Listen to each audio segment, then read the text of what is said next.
Hello, I'm reading from Autobiography of a Yogi. I'm starting at the top of page 349. This is the chapter entitled Babaji, Yogi Christ of Modern India. His undecayable body requires no food. The master therefore seldom eats. As a social courtesy to visiting disciples, he occasionally accepts fruits or rice cooked in milk and clarified butter. Two amazing incidents of Babaji's life are known to me, Kebalananda went on. His disciples were sitting one night around a huge fire that was blazing for a sacred Vedic ceremony. The Guru suddenly seized a burning brand and lightly struck the bare shoulder of a chela who was close to the fire. "Sir, how cruel!" Lahari Masaya, who was present, made this remonstration. "Would you rather have seen him burned to ashes before your eyes according to the decree of his past karma?" With these words, Babaji placed his healing hand on the chela's disfigured shoulder. "I have freed you tonight from painful death. The karmatic law has been satisfied through your slight suffering by fire." On another occasion, Babaji's sacred circle was disturbed by the arrival of a stranger. He had climbed with astonishing skill to the nearly inaccessible ledge near the Guru's camp. "Sir, you must be the great Babaji." The man's face was lit with inexpressible reverence. "For months I have pursued a ceaseless search for you among these forbidding crags. I implore you to accept me as a disciple." When the great Guru made no response, the man pointed to the rock-lined chasm below the ledge. "If you refuse me, I will jump from this mountain. Life has no further value if I cannot win your guidance to the divine." "Jump then," Babaji said unemotionally. "I cannot accept you in your present state of development." The man immediately hurled himself over the cliff. Babaji instructed the shocked disciples to fetch the stranger's body. After they had returned with the mangled form, the master placed his hand on the dead man. Lo, he opened his eyes and prostrated himself humbly before the omnipotent Guru. "You are now ready for discipleship." Babaji beamed lovingly at his resurrected chela. "You have courageously passed a difficult test. Death shall not touch you again. Now you are one of our immortal flock." Then he spoke with unusual words of departure. "Dira Danda Uthau." The whole group vanished from the mountain. As an avatar lives in the omnipresent spirit, for him there is no distance inverse to the square. Only one reason, therefore, motivates Babaji in maintaining his physical form from century to century: the desire to furnish humanity with a concrete example of its own possibilities. Where man never vouchsafed a glimpse of divinity in the flesh, he would remain oppressed by the heavy Mayic delusion that he cannot transcend his mortality. Jesus knew from the beginning the sequence of his life. He passed through each event not for himself, not from any karmatic compulsion, but solely for the uplifting of reflective human beings. The four evangelists, Matthew, Mark, Luke, and John, recorded the ineffable drama for the benefit of later generations. For Babaji also, there is no relativity of past, present, future. From the beginning he has known all phases of his life. Accommodating himself to the limited understanding of men, he has played many acts of his divine life in the presence of one or more witnesses. Thus it came about that a disciple of Lahari Masaya was present when Babaji deemed the time be ripe for him to proclaim the possibility of bodily immortality. He uttered this promise before Ram Gopal Mazumdar, that it might finally become known for the inspiration of other seeking hearts. The Great Ones speak their words and participate in the seemingly natural course of events solely for the good of man, even as Christ said, "Father, I knew that thou hearest me always, but because of people which stand by I said it, that they may believe that thou hast sent me." That's John 11:41-42. During his visit in Bhajpur with Ram Gopal, the sleepless saint, during my visit at Bhajpur with Ram Gopal, the sleepless saint, he related the wondrous story of his first meeting with Babaji. "I sometimes left my isolated cave to sit at the feet of Lahari Messiah in Bharanasi," Ram Gopal told me. "One midnight, as I was silently meditating in a group of his disciples, the Master made a surprising request. 'Ram Gopal,' he said, 'go at once to the Das As Ed bathing ghat.' I soon reached this secluded spot. The night was bright with moonlight and the glittering stars. After I had sat in patient silence for a while, my attention was drawn to a huge stone slab near my feet. It rose gradually, revealing an underground cave. As the stone became stationary, held up by some unknown means, the draped form of a young and surpassingly lovely woman emerged from the cave and levitated high in the air. Surrounded by a soft halo, she slowly descended in front of me, stood motionless, steeped in ecstasy. She finally stirred and spoke gently. "I am Mataji, the sister of Babaji. I have asked him and also Lahari Messiah to come to my cave tonight to discuss a matter of great importance." A nebulous light was rapidly floating over the Ganges. The strange luminescence was reflected in the opaque waters. It approached nearer and nearer until, with a blinding flash, it appeared by the side of Mataji and condensed itself instantly into the human form of Lahari Messiah. He bowed humbly at the feet of the woman saint. Before I had recovered from my bewilderment, I was further wonderstruck by beholding a circling mass of mystical light traveling in the sky. Descending swiftly, the flaming whirlpool neared our group and materialized itself into the body of a beautiful youth. I understood at once that he was Babaji. He looked like Lahari Messiah, though Babaji appeared much younger than his disciple, with long, bright hair. Lahari Messiah, Mataji, and I knelt at the great Guru's feet. An ethereal sensation of beatific glory thrilled every fiber of my being as I touched his divine flesh. "Blessed sister," Babaji said, "I am intending to shed my form and plunge into the infinite current. I have already glimpsed your plan, beloved master. I wanted to discuss it with you tonight. Why should you leave your body?" The glorious woman looked at him beseechingly. "What is the difference if I wear a visible or an invisible wave on the ocean of my spirit?" Mataji replied with a quaint flash of wit, "Deathless Guru, it makes no difference.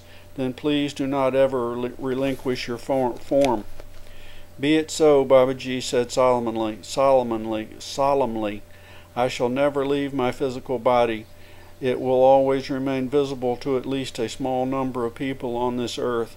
The Lord has spoken his own wish through your lips." As I listened in awe to the conversation between these exalted beings, the great Guru turned to me with a benign gesture. "Fear not, Ram Gopal," he said. "You are blessed to be a witness at the scene of this immortal promise." As the sweet melody of Babaji's voice faded away, his form and that of Lahari Messiah slowly levitated and moved backward over the Ganges. An aureole of dazzling light surrounded their bodies as they vanished into the night sky. Mataji's form floated to the cave and descended. The stone slab came down and closed over the cave as if moved by invisible hands. Infinitely inspired, I wended my way back to Lahara Masaya's place. As I bowed before him in the early dawn, my guru smiled at me understandingly. "I am happy for you, Ram Gopal," he said. "Your desire to meet Babaji and Mataji, which you have expressed to me, is found at last a wondrous fulfillment." My fellow disciples informed me that Lahara Masaya had not moved from his dais since my departure at midnight. He gave a wonderful discourse on immortality after you left for the Das As Ahmad Ghat. One of the chelas told me, "For the first time I fully realized the truth in the scriptural verses which state that a man of self-realization can appear in different places in 2 or more bodies at the same time." Lahara Masaya later explained to me many metaphysical points concerning the hidden divine plan for this earth. Ram Gopal concluded, "Babaji has been chosen by God to remain in his body for the duration of this particular world cycle. Ages will come and go, still the deathless master, beholding the drama of centuries, shall be present on this stage terrestrial." And there is a picture of Babaji, or a drawing. Chapter 34. Materializing a Palace in the Himalayas. Babaji's first meeting with Lahara Masaya is an enthralling story, and one of the few that give us a detailed glimpse of the deathless guru. These words were Swami Kebalanda's preamble to a wondrous tale. The first time he recounted it, I was literally spellbound. On many other occasions I coaxed my gentle Sanskrit tutor to repeat the story, which was later told me in substantially the same words by Sri Yukteswar. Both these disciples of Lahara Masaya had heard the awesome tale direct from the lips of their guru. My first meeting with Babaji took place in my 33rd year, Lahara Masaya had said. In the autumn of 1861, I was stationed in Danapur as an accountant in the military engineering department of the government. One morning the office manager summoned me. "Lahara," he said, "a telegram has come from our main office. You are being transferred to Ranhiket, where an army post is now being established." With one servant I set out on the 500-mile trip. Traveling by horse and buggy, we arrived in 30 days at the Himalayan site of Ranhiket. My office duties were not onerous. I was able to spend many hours roaming in the magnificent hills. A rumor reached me that great saints blessed the region with their presence. I felt a strong desire to see them. During a ramble one early afternoon, I was astounded to hear a distant voice calling my name. I continued my vigorous upward climb on Dhrangiri mountain. A slight uneasiness beset me at the thought that I might not be able to retrace my steps before darkness descended over the jungle. I finally reached a small clearing whose sides were dotted with caves. On one of these rocky ledges stood a smiling young man, extended his hand in welcome. I noticed with astonishment that, except for his copper-colored hair, he bore a remarkable resemblance to myself. "Lahara, you have come." The saint addressed me affectionately in Hindi. "Rest here in this cave. It was I who called you." I entered a neat little grotto that contained several woolen blankets and a few kamandalas (water pots). "Lahara, do you remember that seat?" The yogi pointed to a folded blanket in one corner. "No, sir." Somewhat dazed at the strangeness of my adventure, I added, I must leave now before nightfall. I have business in the morning at my office." The mysterious saint replied in English, "The office has brought for you. The office was brought for you, and not you for the office." I was dumbfounded that this forest ascetic should not only speak English, but also paraphrase the words of Christ.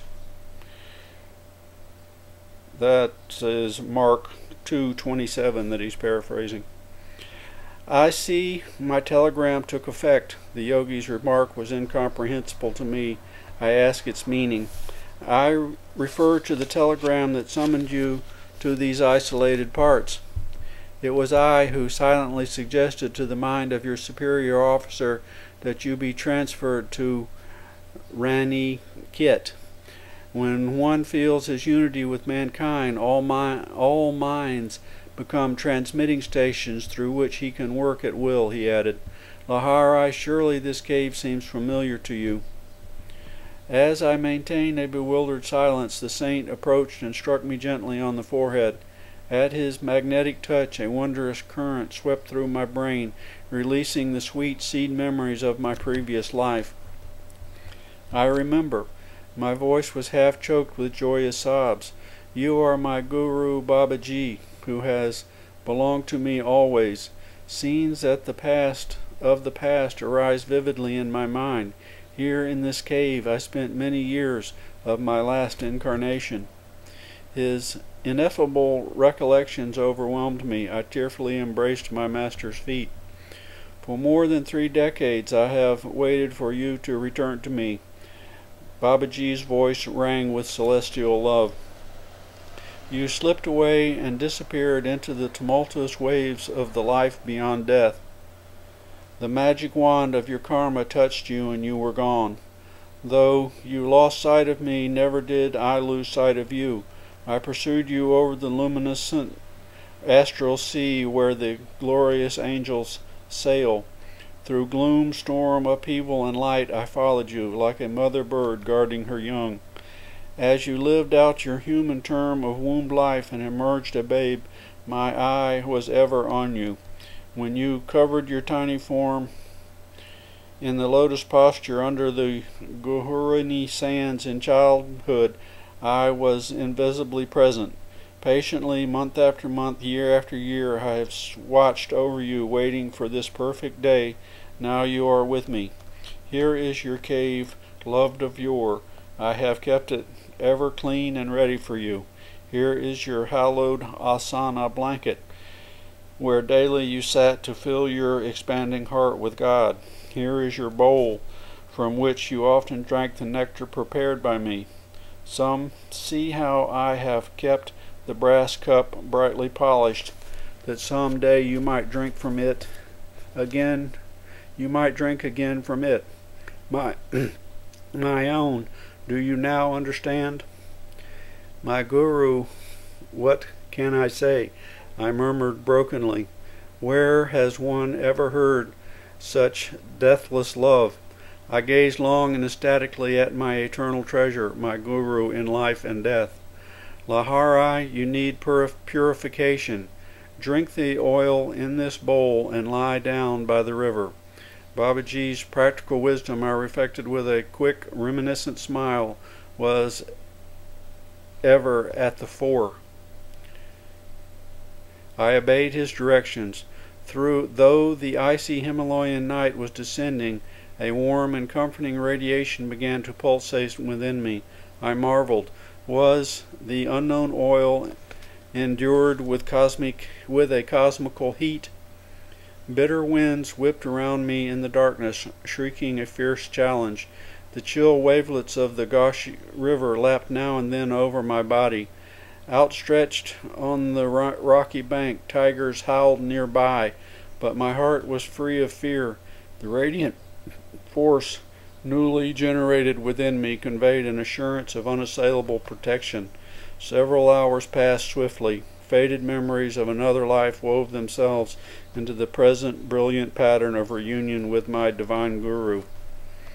My solitary musings were interrupted by the sound of approaching footsteps. In the darkness, a man's hand gently helped me to my feet and gave me some dry clothing. "Come, brother," my companion said. "The master awaits you." He led the way through the forest. As we came to a turn in the path, the somber night was suddenly lit by a steady luminosity in the distance. "Can that be the sunrise?" I inquired. "Surely the whole night has not passed." The hour is midnight, my guide laughed softly. Yonder light is the glow of a golden palace materialized here tonight by the peerless Babaji. In the dim past you once expressed a desire to enjoy the beauties of a palace. Our master is now satisfying your wish, thus freeing you from the last bond of your karma. He added, the magnificent palace will be the scene of your initiation tonight into Kriya Yoga.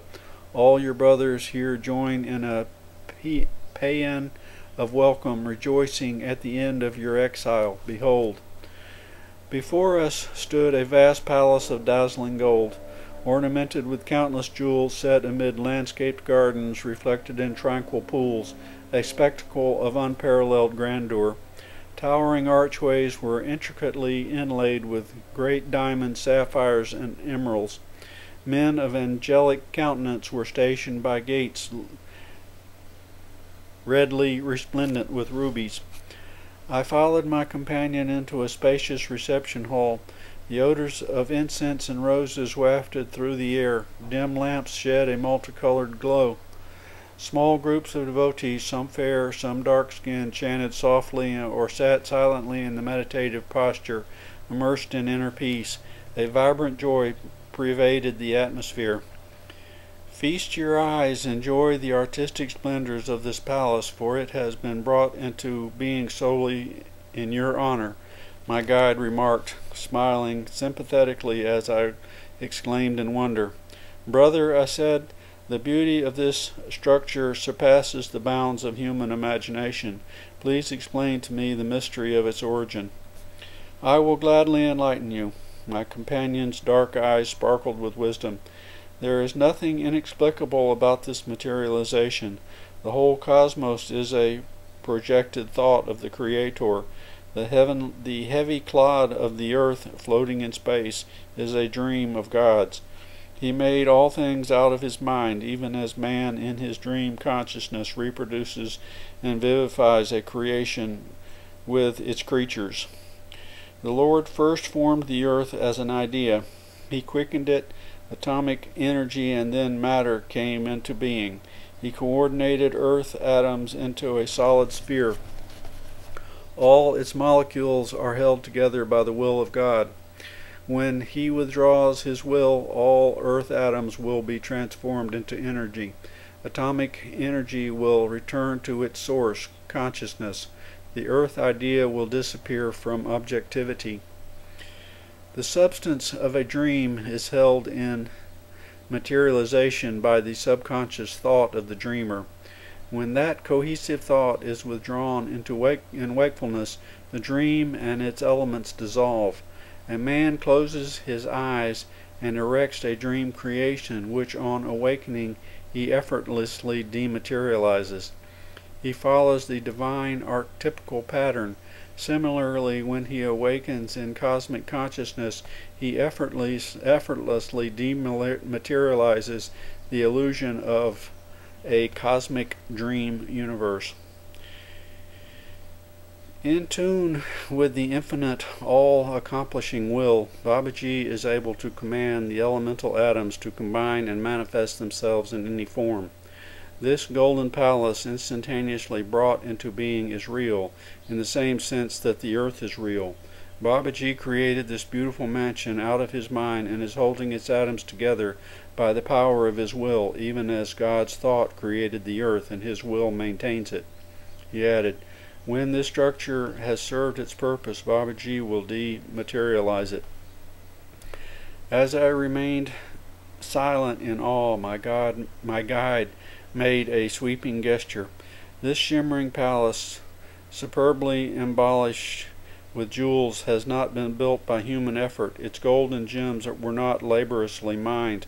It stands solidly, a monumental challenge to man. Whoever realizes himself as a son of God, even as Babaji has done, can reach any goal by the infinite powers hidden within him. A common stone secretly contains stupendous atomic energies. Even so, the lowliest mortal is a powerhouse of divinity. The sage picked up from a nearby table a graceful vase whose handle was blazing with diamonds. Our great guru created this palace by solidifying myriads of free cosmic rays, he went on. Touch this vase and its diamonds. They will pass all the tests of sensory experience. I examined the vase. Its jewels were worthy of a king's collection. I passed my hand over the room walls thick with glistening gold. Deep satisfaction spread over my mind. A desire hidden in my subconsciousness from lives now gone seemed simultaneously gratified and extinguished. My stately companion led me through ornate arches and corridors into a series of chambers richly furnished in the style of an emperor's palace. We entered an immense hall. In the center stood a golden throne encrusted with jewels that shed a dazzling medley of colors. There, in lotus posture, sat the supreme Babaji. I knelt on the shining floor at his feet. Lahari, are you still feasting on your dream desires for a golden palace? My guru's eyes were twinkling like his own sapphires. Wake, all your earthly thirst are about to be quenched forever. He murmured some mystic words of blessing. Son, arise, receive your initiation into the kingdom of God through Kriya Yoga. Babaji stretched out his hand. A homa, sacrificial fire, appeared, surrounded by fruits and flowers. I received the liberating yogic technique before this flaming altar. The rites were completed in the early dawn. In my ecstatic state, I felt no need for sleep. I wandered about the palace rooms filled with treasures and exquisite objects d'art, and visited the gardens. I noticed nearby the caves and barren mountain ledges that I had seen yesterday, but then they had not adjoined a great building in flowered terraces.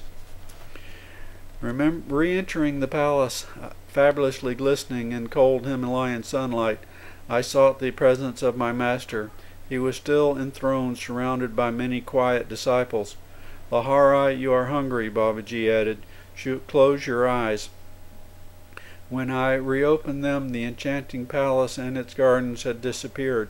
My own body and the forms of Babaji and his disciples were all now seated on the bare ground at the exact site of the vanished palace, not far from the sunlit entrances of the rocky grottos.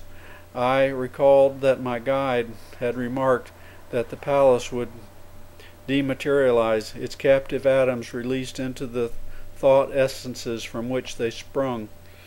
Although stunned, I looked trustingly at my guru.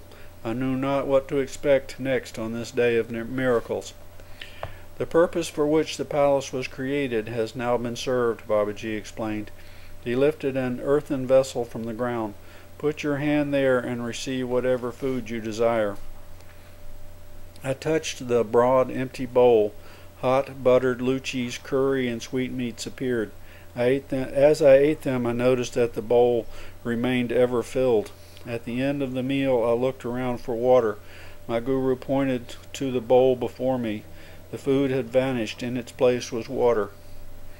Few mortals know that the kingdom of God includes the kingdom of mundane fulfillments. Babaji observed, the divine realm extends to the earthly, but the latter, illusionary in nature, does not contain the essence of reality. Beloved Guru, last night you demonstrated for me the link of beauty in heaven and earth. I smiled at memories of the vanished palace. Surely no simple yogi had ever received initiation into the august mysteries of spirit amidst surroundings with more impressive luxury. I gazed tranquilly at the stark contrast of the present scene. The gaunt ground, the skyey roof, the caves offering primitive shelter, all seemed a gracious natural setting for the seraphic saints around me. I sat that afternoon on my blanket, hallowed by associations of past life realizations. My divine guru approached and passed his hand over my head. I entered the Nirvikalpa Sadami state, remaining unbrokenly in its bliss for 7 days. Crossing the successive strata of self-knowledge, I penetrated the deathless realms of reality. All delusive limitations dropped away. My soul was fully established on the altar of the cosmic spirit. Okay, that's the end of the second chapter on page 364. That's it for today. Thank you.